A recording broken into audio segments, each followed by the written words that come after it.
So I thought it would be fun to kind of go over some of the MLB's greatest players' final at-bats or final plays. And when I always think of kind of like cool final moments of MLB legends, I always think of this Mariano Rivera final moments as you see him here kind of hugging Andy Pettitte and Derek Jeter. So I thought maybe that going back and looking for like Yogi Berra, Hank Aaron, Willie Mays, and all those people, it would be a lot easier to find that. And I found pretty quick that most MLB players, you cannot find their final at bat, like pre like 1980s. Even someone like Hank Aaron, who retired in 1976, you can't find his final at bat. You can find his final home run, I believe. You can't find his final at bat. You can find Babe Ruth's final home run. You can't find his final at bat. So I thought that was interesting, and some you have to like really dig for. And if you look up on YouTube, like final at bat of a lot of these players, one being like Jackie Robinson, it's not actually their final at bat. It's like their final hit. And what I found was most final at bats you are not like Derek Jeter hitting a walk-off. A lot of them are strikeouts or ground-outs and things like that, with the exception of like one or two. So this video is just kind of like going over and showing you guys some of the greatest final at-bats. Not some of the greatest players' final at-bats, and they're not that great except for like one or two. So I'll kind of like jump around for you guys. And yeah, here we go. Yeah, so first up is actually Jackie Robinson's final at-bat. And this takes place during the 1956 World Series. And if you go to YouTube, what you're going to see is that he hit a walk-off, I think, the game before. But the final game, Game 7, which is what you're seeing clips of here, or what I think are clips of here, because a lot of times in the early 1900s to mid-1900s, they would clip together videos from multiple games, sometimes multiple seasons, and put it in like these like highlight reels. So Duke Snider gets on base. It's the ninth inning. Jackie Robinson is going to strike out. Barry's going to get the ball, throw it over to first, and that is actually the end of the World Series. So Robinson's final at-bat leads directly to the Yankees winning the World Series. So next up after Jackie Robinson is Stan Musial's final at-bat. Now this is the one of the few that are actual and is an actual hit. As we're going to see, he hits a single to the right side. This is also really difficult to get, so a lot of these are pulled off of like documentaries, and you can see here this is very much documentary. I kind of cut in and out, but it's cutting from people talking to this small screen to kind of emulate what the type of TV they were watching this on. So yeah, it's a little tough to watch, but still cool. Back in the major leagues. Remember the stance and the swing.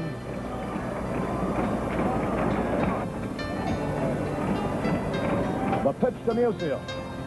A hot shot on the ground into right field, a base hit. Here's spread around third. Here's a no throw. The Cardinals lead 1-0. Listen to the crowd. Listen to the crowd. Let's see now. Manager Johnny Keane is talking to Gary Cole. Stan is at first base. He might be waiting for this applause on the hip to die down. They'll tear the joint apart when he trots off the field.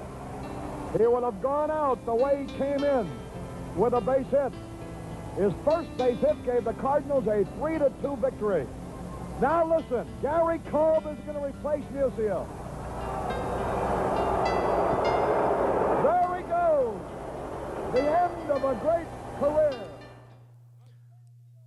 So Musial will get a standing ovation, which a lot of these players don't, including right here with Mickey Mantle. As we cut to this, so I'll let you guys watch this. This is a relatively quick one. There's really no mention of it being his last at bat.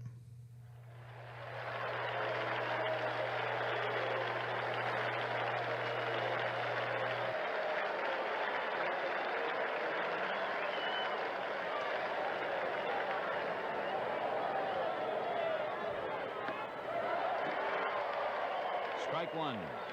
Mantle at 237, 18 homers, 54 runs batted in, left-handed at 247.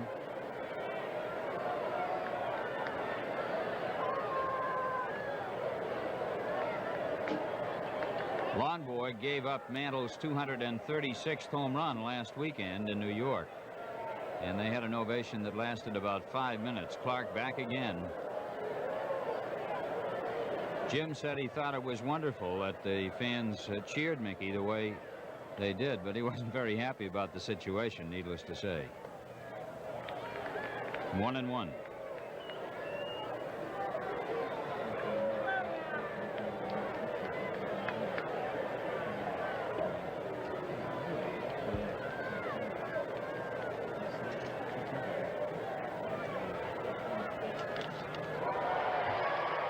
One ball, 2 strikes to count on Mickey.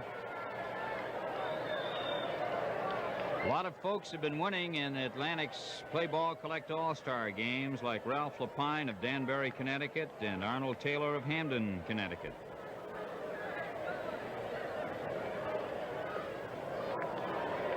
Two and two.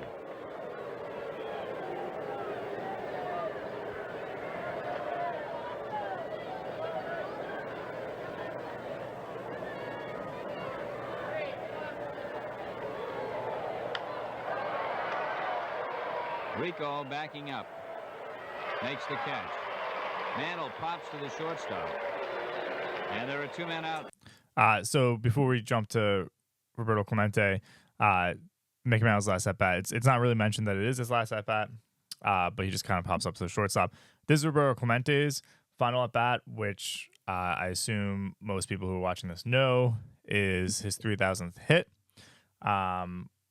because tragically he'll pass away after the season when he's giving aid to his home country after an earthquake. So we'll kind of jump over to this next.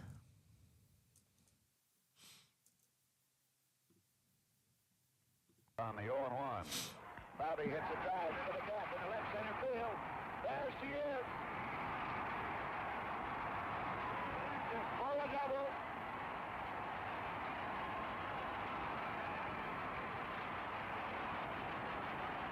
Papers flying. Everybody standing.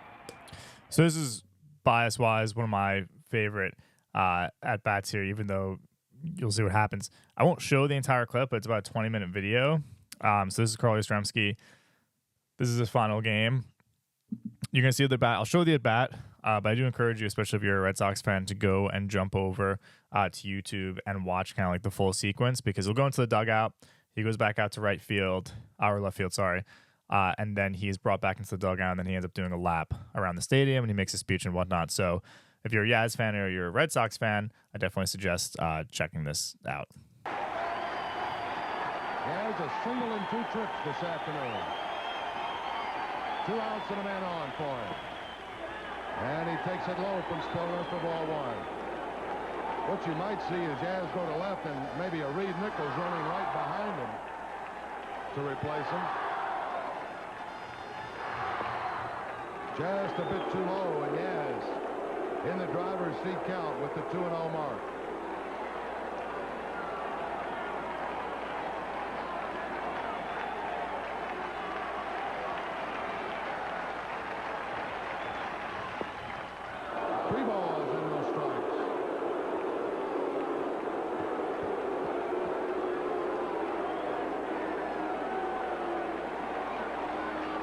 This is Gene Yawkey.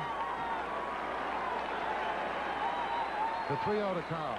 High pop-up and to second baseman Jack Perconti.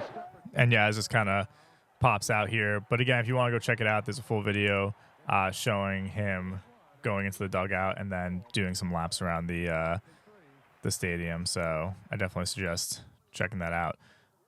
So this one is weird, and I'll explain real quick. Willie Mays' last at-bat takes place during the 1973 World Series when the Mets are playing the A's. If you go on Google, what it's typically going to tell you is his last at-bat was I think it was a walk-off in the game prior, game 2. So this is game 3 where he's pinch hitting. This is back when they were pre-recorded games, and also when it went into extras, they didn't always have it. So this game goes into extra innings. This is the 10th inning. So I'm gonna like bump the volume because all you have actually is just the radio call. They eventually go back to the game on TV, but they don't have Mays' final at bat. So this is just another like weird example of like, here's arguably the greatest player of all time, and it cuts out for his final at bat and then goes to radio, and then we'll cut back after his final bat. So I always thought that was interesting.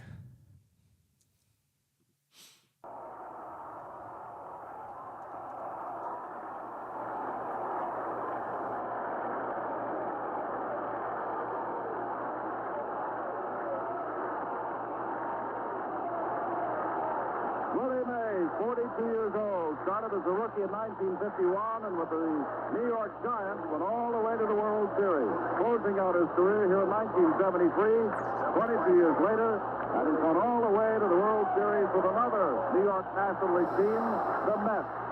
He had a run-scoring RBI in the first game and another one in game number 2. Number 24 flashes up on the scoreboard. 2-2, 2 out of the 10th. They're looking for some of that Mays magic. Right-handed batter against the left-hander Paul Lindblad, and nobody busy at all in the A's bullpen. Lindblad throws to Mays, ground ball in the hole. Campanelli goes to second base. He's out at second base on the first play. First play, Hells it out at second base. So if you couldn't hear that, Mays grounds up the middle and grounds out for his final at bat. He does not take any more bats this series, and the Mets will go on to lose the series against the A's during their, I believe, this was the second of 3 that they won. So yeah, but we're gonna go on to I believe 2 more. So this one is, these last 2 are kind of like documentary clips, and it will cover Nolan Ryan's final pitch, which I thought was interesting because he tears his UCL, and then Ted Williams' final at bat, which is probably next to like Jeter and a few others, the most famous final at bat in MLB history. So I will kind of just like let these 2 play out. So it'll go from Ryan to Williams. In Anaheim 5 days earlier, and my elbow was sore, and obviously I didn't know it at the time. I probably had injured my elbow, and so when I warmed up in Seattle, my elbow was bothering me, and as I went out and tried to pitch in the game, I had nothing. Gave up a grand slam. It is a grand slam home run for Howard. I didn't get anybody out, and it kept getting worse, and then it just finally popped like a rubber band. Inside, 3-1. Oh boy, that's not good. And I knew that I'd torn it. He turns to Kevin Kennedy, he's and that's finished. It. Oh boy. Oh, you just hope this isn't the way it ends. The sign says Nolan, thanks for the memories, and the Kingdom fans are standing. It wasn't exactly the way I envisioned walking off the mound for the last time. Nolan Ryan's last fastball was clocked at 98 miles per hour. It's the 8th inning, and he knew this was his last time at the plate. People realized they were suddenly seeing Ted Williams for the last time as a player. It was not that big a crowd that day, only about 10,000, but they were all standing, and you knew what they wanted. And can you deliver in that situation? How hard is that to do? The first pitch was a ball. The second pitch was a fastball, and it was pretty much right down the middle of the plate, and he swung and missed it. I missed it, and I to this day don't know how I missed that ball. I was going to get another one because he couldn't wait to say, well, I'll throw this one by him. Fisher throws the ball.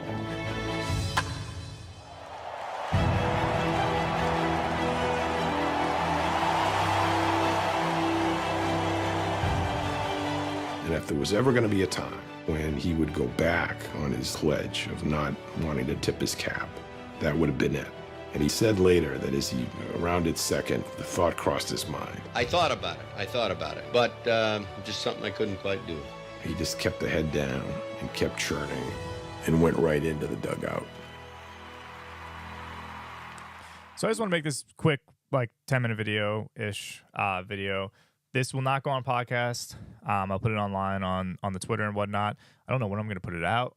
As I was researching for my top 10s, I just came across some of these, and I was like, ooh, let me just make kind of a quick video. So I might just put it out on a day that I have really nothing else to put out. So I might be done with my top 10s. I'm done with my top 10s. I don't know if they'll all be released though at this point. So the Nolan Ryan being a starting pitcher, he was in my starting pitcher top 10, and as I was researching that is where I found him tearing his UCL on his last pitch, which was like 98 miles per hour or something like that. So you'll see this eventually, but we'll see when. All right, bye.